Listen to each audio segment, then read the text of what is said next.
2011 সালের 7 জানুয়ারি কুড়িগ্রামের ফুলবাড়ী উপজেলার অনন্তপুর সীমান্তে ঘটে যাওয়া হৃদয়বিদারক ফেলানী হত্যাকাণ্ডের স্মৃতি আজও সবার মনে দাগ কেটে যায়।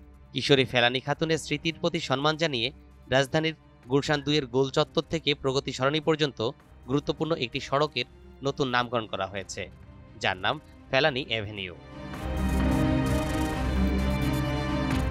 9 ডিসেম্বর উপদেষ্টা আসিফ মাহমুদ তার ভেরিফাইড ফেসবুক পোস্টে এ তথ্য জানান। বৃহস্পতিবার 11 ডিসেম্বর বিষয়টি নিশ্চিত করেন ডিএনসিসি প্রশাসক মোহাম্মদ এজাজ। তিনি বলেন, ডিএনসিসি আনুষ্ঠানিকভাবে গুলশান 2 থেকে প্রগতি সরণি সড়কটির নামকরণ করেছে ফেলানী অ্যাভিনিউ।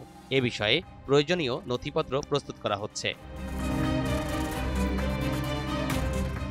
ডিসেম্বরে যে কোনো সময় ফেলানী অ্যাভিনিউয়ের নেমপ্লেট স্থাপন ও উন্মোচন করা হবে। ভারত থেকে বাবার সঙ্গে দেশে ফেরার পথে 15 বছরের কিশোরী ফেলানী বিএসএফের গুলিতে প্রাণ হারায়। গুলিবদ্ধ হওয়ার পর কাঁটাতারে দীর্ঘ 4 ঘন্টার বেশি ঝুলে থাকে। ফেলানীর নিথর দেহ যা দেশি বিদেশি গণমাধ্যমে ব্যাপক আলোড়ন তোলে।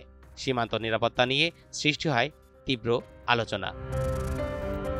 বিপ্লব আহমেদ, এনটিভি অনলাইন।